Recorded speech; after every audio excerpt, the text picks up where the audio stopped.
네, 상담학교 제1강 내용 함께 보시겠습니다. 이번 강의는 40가지 지난 시간에 했던 질문에 대한 답도 함께 살펴보고자 합니다. 네, 처음에 내용 보시겠습니다. 1번부터 내용 보시면 하나님보다 자녀를 더 사랑하고 있습니까? 이렇게 또 제가 질문을 만들었었습니다. 네, 그에 대한 가장 적절한 답이라고 할 수 있는 것은 무엇일까? 이 10계명 내용을 저희가 볼 수 있습니다. 출애굽기 20장 20장 3절에서 4절 말씀 이렇게 나와 있습니다. 출애굽기 말씀이 나와 있는데 이 출애굽기 말씀 보시게 되면 넌 나 외엔 당신들을 내게 두지 말라. 널 위하여 생긴 우상을 만들지 말고 또 위로 하늘에 있는 것이나 아래에 땅에 있는 것이나 땅 아래 물속에 있는 것에 어떤 형상도 만들지 말며 이렇게 내용이 나타나 있습니다. 그래서 이 출애굽기 내용을 통해서 우리가 이런 것을 살펴볼 수가 있습니다. 그래서 자녀가 더 앞서게 될 때 하나님보다 물론 하나님께서 자녀를 주신 것은 맞지만 하나님 사랑이 아니라 자녀 사랑이 더 높아지게 될 때 이 우상이 될 수 있다는 것입니다. 그래서 일전에 질문 설명 드릴 때 말씀드렸던 것처럼 유형의 우상이 있을 수 있고 무형의 우상이 있을 수 있습니다. 그러나 이 자녀는 특히 형태가 이 형상적으로도 그렇게 우상이 될 수 있고 그리고 의식적으로도 또 마음에 계속 자녀에 대한 생각을 할 때가 많이 있다는 것입니다. 그래서 하나님에 대해서는 전혀 신경 쓰지 않고 생각하지 않으면서 오로지 자녀만 계속해서 사랑하고 있는 그런 태도를 취할 때 우리가 이 십계명을 어긴다고 볼 수가 있습니다. 그래서 자녀 사랑을 하지 말란 뜻이 아닙니다. 그러나 하나님보다 더 소중하게 생각하게 되고 또 자녀를 또 그렇게 계속해서 집착하는 이러한 잘못된 태도는 우리가 절대 가지지 말아야 되겠다는 것입니다. 왜냐하면 십계명에 나와 있기 때문인 것입니다. 두 번째 내용 질문 함께 보시겠습니다. 하나님의 말씀보다 자녀의 학교 교육, 진로에 더 많은 관심이 있습니까? 이렇게 되어 있습니다. 1번 내용과 역시 연결되는 그런 내용인 것을 질문이라는 것을 우리가 볼 수가 있는데 하루 중 가장 많은 생각을 하는 것은 무엇인지 확인할 필요가 있습니다. 이렇게 달았습니다. 그래서 물론 자녀의 교육이 아닐 수도 있고 또 다른 것일 수 있습니다. 예를 들어서 물질일 수도 있고 또 혹은 다른 자신이 귀하게 여기는 그런 것일 수도 있는데 이러한 것들이 하나님 말씀보다 관심이 더 있게 될 때는 바로 이런 것으로 해서 우리가 실망하게 되는 일이 반드시 발생할 수가 있습니다. 왜냐하면 하나님께서 우리를 사랑하시기 때문에 다른 것에 관심을 가지시길 원치 않으시기 때문입니다. 그래서 우리가 자녀의 교육을 관심 갖지 말라 이런 뜻도 물론 아닙니다. 그러나 이러한 것들이 계속해서 집중적인 하나님 말씀에 전혀 관심도 없고 성경 읽지도 않으면서 항상 자녀 교육에 급급한 사람들이 있습니다. 그래서 이런 행동들은 부모로서 절대 올바르지 못하다. 과거에 이런 일들이 많이 있었습니다. 현재도 이런 일이 있을지 모르겠지만 이 자녀들이 항상 한창 이 수험생 자녀들이 있을 때 10대 자녀들이 뭐 중간고사다 혹은 기말고사, 뭐 수능 시험 치게 될 때 아버지나 어머니가 이렇게 얘기할 때가 있다는 것입니다. 자녀들에게 너는 오늘 주일이지만 집에 가서 공부하고 학원 가서 공부하고 과외 공부를 배워라. 과외 수업 선생님과 함께 수업을 들어라는 것입니다. 그리고 너를 위한 기도는 우리가 대신하겠다. 우리 부모가 내가 대신하겠다. 이런 태도를 취하고 있다는 것입니다. 그다음 믿음은 개인의 믿음인 것이지 대신 기도해주는 그런 것이 아닙니다. 그래서 누군가를 위해 중보기는 할 수 있지만 각자가 개인 믿음을 가지고 또 각자가 하나님께 직접 기도 드려야 되는 것을 우리가 꼭 기억해야 되겠다는 것입니다. 그래서 자녀도 마찬가지입니다. 아무리 자녀 교육과 진로, 직장 문제라든가 취업, 결혼 이런 것들이 중요할지라도 하나님 말씀보다 우위에 있는 것은 절대로 올바르지 못하다는 것을 우리가 2번 질문을 통해서 기억을 해야 되겠습니다. 3번 내용 질문 보시겠습니다. 3번 남편을 존중하고 있습니까? 이렇게 되어 있습니다. 남편을 존중하고 있는가? 이 대화를 이 가정 상담을 하게 되다 보면 남편을 존중하지 않는 경우가 굉장히 많이 있습니다. 그래서 물론 남편분도 아내를 존중하지 않기 때문에 그럴 수도 있겠지만 또 그렇지 않다 할지라도 남편을 굉장히 존중하지 않고 무시하고 또 심지어 다른 삼자들에게 험담을 한다든가 이런 잘못된 이런 행동을 할 때가 많이 있다는 것입니다. 그러나 에베소서 5장 33절 말씀에 무엇이라고 기록되어 있냐? 바로 이렇게 기록되어 있습니다.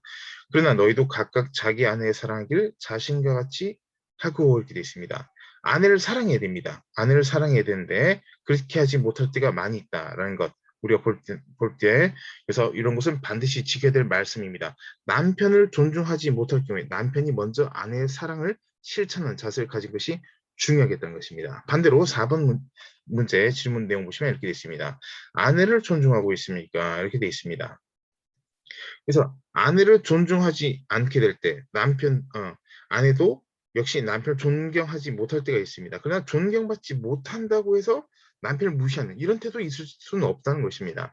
그래서 이 한 구절을 제가 이렇게 두 문제로 나눠서 답을 한번 다뤄봤습니다. 그래서 남편 존중에 대한 이런 내용이 있고 또 아내 존중에 대한 그런 내용이 있지만 또 순서적으로 이 말씀에 순서적으로 이렇게 내용을 기록해 보게 되었습니다. 그래서 마땅히 남편과 아내 서로 존중하고 사랑하는 그런 관계가 되는 것이 에베소서 5장 33절 말씀이 되겠다. 이렇게 우리가 내용을 볼 수가 있습니다. 네, 그래서 사랑하고 또 존경하게 될 때 사랑받게 되고 존경받게 된다는 것. 이런 내용이 3번, 4번 문제입니다. 네, 5번 내용 함께 보시겠습니다. 부모님, 장인, 장모, 시부모님을 존중하고 있습니까? 이렇게 되는데 먼저 이 가정 불화의 주된 원인 중에 대표적인 한 가지가 바로 이 문제입니다. 그래서 부모님, 자신의 부모님을 공경하지 않는 것도 문제이지만 장이나 장모님을 혹은 시부모님을 무시하고 존중하지 않게 할 때 가정 불화, 싸움에 되게 이렇게 나타나는 경우가 이런 문제로 나타나는 경우가 많이 있다는 것입니다. 뭐 명절 때, 설이나 추석 때 이런 그런 음식 준비하는 것 때문에 또 여러 가지 갈등이 생기는 그런 경우도 있겠지만 그러나 근본적으로 모든 것이 상당수가 이러한 부분에서 우리가 잘 지켜져야 되는 것인데 결혼을 일단 한 이상은 장인 장모님도 부모님과 마찬가지인 것이고 그리고 시부모님도 결혼했으면 부모님처럼 섬겨 드려야 된다는 것입니다. 그래서 10계명 제5계명 마찬가지입니다. 내 부모를 공개하라. 그러면 내 하나님 야훼가 내게 준 땅에서 내 생명이 길리라. 장수한다는 것입니다. 아니 부모님 공경하고 장수가 무슨 상관일까? 상관이 있습니다. 그래서 출애굽기 20장 12절 말씀에 이렇게 나타나 있다는 것입니다. 그래서 부모님 공경은 장인 장모님도 마찬가지 시부모님도 포함된다. 우리가 이렇게 기억을 해야 되겠습니다. 또한 잠언 1장 8절 말씀입니다. 내 아들아 내 아비의 훈계를 들으며 내 어미의 법을 떠나지 말라. 이 부모 공경에 대한 그런 말씀입니다. 그래서 이 5번에 부모님에 대한 내용이 나타나 있지만 그래서 우리 자녀된 입장으로서 아버지의 훈계를 잘 들어야 되고 어머니 법을 또 떠나지 말고 또 잘 지켜나가는 것이 바로 우리의 의무, 자녀된 도리로서 의무의 그런 사항이다. 의무적인 그런 내용이라는 것을 5번 문제를 통해서 발견할 수가 있겠습니다. 네, 6번 내용 문제 보시겠습니다. 6번. 6번은 무슨 내용이냐? 부모님의 권위 항상 순종하고 있습니까? 이렇게 되어 있습니다. 이 질문을 보시는 여러분들께서 부모님의 입장일 수도 있고 자녀 입장일 수도 있습니다. 그러나 어떤 입장이 되었든 간에 부모님의 권위에 순종, 내가 부모님의 권위에 순종하고 있는 삶을 사는지 혹은 내가 부모님 대 나의 자녀들이 또 나의 권위에 또 순종하고 그렇게 생활하는지를 함께 살펴볼 수가 있겠다는 것입니다. 그래서 잠언 23장 13절 말씀에 아이를 훈계하지 아니하려고 하지 말라 이렇게 되어 있습니다. 이 상당수 부모님들이 착각하고 또 실수하는 그런 부분이 무엇이냐 바로 이런 부분입니다. 내가 훈계하지 않아도 우리 아이는 자발적으로 잘 성장할 거야. 언젠가 좋아질 거야. 더 나아질 거야. 이렇게 좋은 쪽으로 생각할 경우가 아니다는 것입니다. 그러나 훈계할 때는 반드시 훈계해야 하는 것을 우리가 말씀에 기록된 것을 기억을 해야 되겠습니다. 이 뒤에 채찍으로 때릴지라도 되는데 요즘 시대는 또 채찍으로 때리고 물론 그렇게 하지도 않으시겠지만 물론 그런 뜻이 아닙니다. 그래서 우리가 그만큼 훈계하는 것은 반드시 이루어져야 될 그런 사항이다. 자녀가 아무리 귀하더라도 훈계하지 않는 것은 잘못됐다는 것입니다. 이것은 하나님께서 부모들에게 맡긴 의무적인 내용입니다. 그래서 반드시 이루어져야 되는 내용이 바로 6번 문제에 나타나 있습니다. 네, 7번. 네, 7번 문제 보시겠습니다. 자녀 양육을 성경적으로 하고 있습니까? 이렇게 되어 있습니다. 양육을 어떤 뭐 학습법이라든가 요즘 유명한 그런 공부 방법이라든가 혹은 공부를 잘했던 어떤 유명한 스타 강사나 어떤 유명한 출판, 인쇄물이나 어떤 그런 뭐 프로그램, 기획을 통해서 자녀 양육을 혹시 하고 있는지 아는지를 우리가 살펴봐야 되겠다는 것입니다. 그러나 중요한 것은 성경적 양육이 첫 번째가 되어야 됩니다. 성경적 양육이 아니고는 자녀가 변하지도 않고 또 올바른 길로 갈 수가 없다. 현재 올바른 길로 가는 것처럼 보이지만 그렇지 않다는 것입니다. 그래서 모든 우리 인생 플랜 자체가 그렇습니다. 인간적인 단발적인 그런 사고나 행동을 할 것이 아니라 장기적인 우리가 천국 간 그날까지 모든 그런 삶을 사게 될 때 계획도 마찬가지입니다. 장기적인 그런 계획을 짜게 될 때 성경적인 양육이 결국 자녀를 올바로 세워줄 수 있도록 도와준다는 것입니다. 그래서 에베소서 6장 4절 말씀에 또 아비들아 너희 자녀를 노엽게 하지 말고 오직 주의 교훈과 훈계로 양육하라 되어 있습니다. 주의 교훈과 훈계 이렇게 말씀되어 있습니다. 주의 교훈과 훈계, 말씀으로 양육하고 또 훈육하는 그런 과정이 꼭 필요하겠다는 것입니다. 인간적인 세속적인 트렌드, 요즘 이렇게 교육하면 애들이 말 잘 듣는다던데 그런 것이 아닙니다.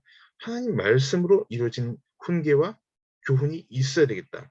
그것으로 양육이 이루어져야 되겠다는 것입니다. 네, 8번 내용 보시겠습니다.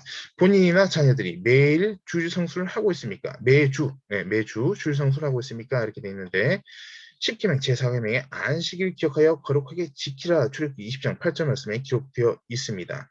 심지어 이 구약 성경에 나타난 내용처럼 안식일에 일을 하다가 사형당한 일들도 나타났다는 것을 우리가 기억해야 되는 것입니다. 그래서 주일 성수는 지켜도 그만이고 안 지켜도 그만이고 이번 주는 예외고 다음 주부터 새롭게 지키겠다. 이런 것이 있을 수 없습니다. 반드시 주일 성수는 주일 자체가 하나님께 온전히 바쳐지는 날이어야 됩니다. 주일에는 오락이나 또 어떤 그런 자신의 뭐 여가 생활, 취미 활동 그런 일을 하는 날이 아니라는 것입니다. 예배 일찍 드리고 오후에 등산 가버리고 예배 일찍 드리고 또 오후에 누구 만나서 또 놀러 가버리고 또 즐기고 마시고 이렇게 하는 것이 아니라는 것입니다. 주일 자체가 주님의 날입니다. 엿새 동안 열심히 일하되 일곱째는 7일째는 쉬어야 한다는 것입니다. 이 쉰다는 것이 내가 쉬고 싶은 방향성 가지고 쉬는 것이 아니라 세상적으로 쉬는 것이 아니라 주님 안에서 쉬는 것이 주일 성수, 주일 휴일을 또 보내는 것, 또 쉬는 것의 근본적인 의미라는 것을 우리가 반드시 알아야 되겠습니다. 네, 9번 내용 또 중요한 문제 나와 있습니다. 지금 이 9번과 10번 문제 같은 경우는 이 두 질문 같은 경우는 10대 자녀들 둔 케이스에 그런 상황에 이제 있을 때 또 제가 질문을 만들어 봤는데 또 물론 그 예외 케이스가 있을 수도 있습니다. 현재 여러분께서 자녀들이 뭐 20대, 30대, 40대일 수도 있습니다. 또 더 나이가 많을 수도 있습니다. 그런 경우에는 9번, 10번 이 상관이 없다, 해당 사항이 없다 이렇게 생각하지 마시고 손자나 손녀들에게 해당될 수가 있으니 9번, 10번 내용 잘 보신 것이 중요합니다. 9번 내용 보시면 이 해리포터 너무나도 많이 팔린 이 베스트셀러 그렇게 책으로 우리가 알고 있습니다. 이 해리포터 같은 마술이나 마법에 관한 그런 만화라든가 영화라든가 혹은 공포 영화, 뭐 귀신 나타나고 뭐 찌르고 사람을 아주 잘못된 그런 길로 이끌고 또 살해하고 이런 아주 흉악한 그런 영화를 자녀들이 현재 좋아하고 있는가 이런 것을 우리가 살펴봐야 되겠다는 것입니다. 이 손자나 손녀도 마찬가지입니다. 그러나 이런 행동이나 이런 것을 좋아하지 말아야 하는 이유가 있습니다. 무엇이냐? 바로 한자를 잘 보시면 마술이라는 글자를 여러분께서 아실 것입니다. 마술이라는 한자 제가 적었는데 이 마자가 무슨 마자면 마귀 마자입니다. 마귀 마. 그리고 악마 마자입니다. 과연 이런 내용을 알고 우리가 마술 뭐 재미로 하는데 뭘 그렇게 율법적으로 자꾸 그러지 말라 이렇게 생각하시는 분은 혹시나 없으시겠지만 굉장히 이건 위험한 사고입니다. 이건 율법적인 것이 아니라 마술이란 글자 자체가 마귀적인 글자입니다. 이 자체가 마귀 글자입니다.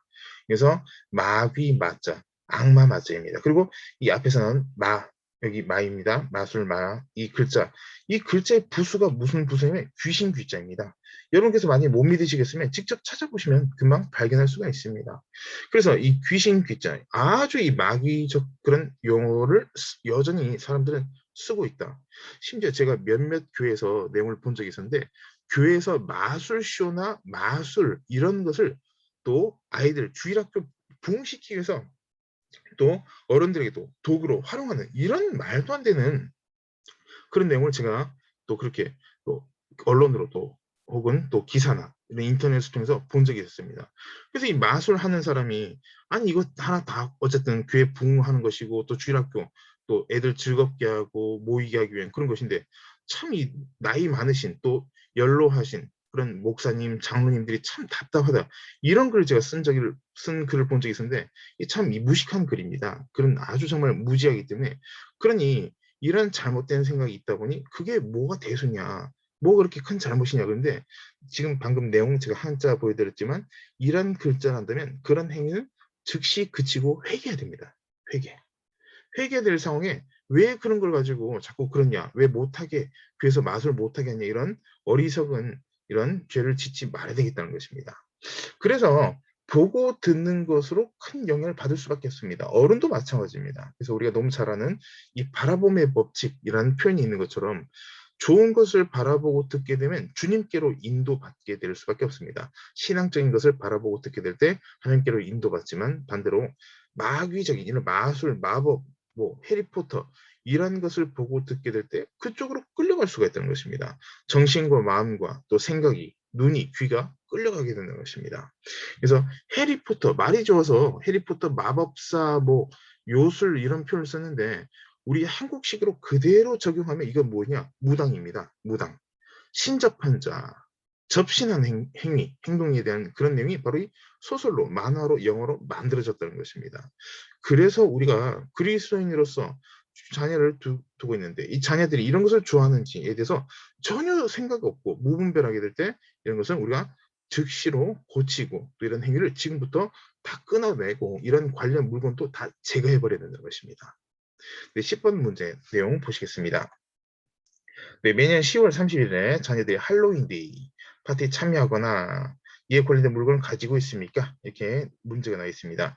이 할로윈데이 여러분께서 어느 정도 들어보셨을 것입니다. 이 전국에 우리 한국만 해도 전국에 또 전 세계적으로 일부 혹은 상당수에서 이 뭐 호박 머리통을 뒤집어 쓰고 뭐 어떤 등불을 가지고 사탕 달라고 하고 또 그렇게 재미로 아주 그냥 귀엽고 익살스럽게 그렇게 한다고 해서 뭐 그냥 하나의 그냥 문화다. 하나의 그냥 어린이들의 그런 재미로 보이는 그런 것이다. 이렇게 생각할 수 있는데 전혀 그렇지 않습니다. 1517년 목숨을 걸고 마틴 루터가 살해 위협이 여러 번 있었음에도 불구하고 10월 30일에 종교 개혁이 일어나게 된 것을 우리가 기억하고 있습니다. 근데 그 날짜와 같은 날짜입니다. 이것이 결코 우연일까라고 저는 묻고 싶다는 것입니다. 왜냐면 이러한 파티나 이런 모든 것들이 결국 이 종교 개혁이 얼마나 귀한 그런 날인데 그런 것을 다 뒤덮기 위해서 혹은 또 다른 전략적인 이런 일들로 만들었다는 것을 충분히 우리가 생각해 볼 수 있다는 것입니다. 또한 우리가 더 알아야 될 것이 있습니다. 그런 귀신에 관련된 뭐 드라큘라 백작의 망토를 거친다든가 귀신 뭐 모자 혹은 뭐 어떤 분장한다든가 이런 것도 재미나 흥미 유발로 해서는 절대 안 됩니다. 왜냐? 데살로니가전서 5장 22절 말씀 우리가 잘 기억해야 됩니다. 악은 어떤 모양이라도 버리라고 되어 있습니다. 재미로 근데 뭘 그럽니까? 어떤 모양이라도 버려야 되어 있습니다. 악은. 악은 반드시 버려야 되는 것이지 재미와 상관이 없습니다. 그래서 우리가 이런 것을 잘 기억하고 특히 9번, 10번 내용 중요한 그런 내용 물론 이제 1번, 10번 다 중요한 그런 내용으로 또 내용을 볼 수가 있겠지만 반드시 올바른 신앙관을 가졌을 때 올바른 인생을 살아갈 수가 있습니다. 하고 싶은 죄 다 짓고 온갖 잘못된 짓을 다 하고 난 이후에 왜 나는 기도도 응답받지 못할까? 전혀 그렇게 생각할 필요가 없습니다. 왜냐하면 응답받지 못한 삶을 살고 있기 때문인 것입니다. 그래서 오늘 1번에서 10번 내용까지 일각 내용으로 함께 또 내용을 함께 나눴습니다. 꼭 기억하시고 또 지켜야 될 부분, 또 수정해야 될 부분이 있으면 또 고치고 수정하고 또 고쳐야 될 부분에서 회개하고 주님께 더 가까이 나가서 날마다 승리하는 여러분 모두가 되시길 바라겠습니다.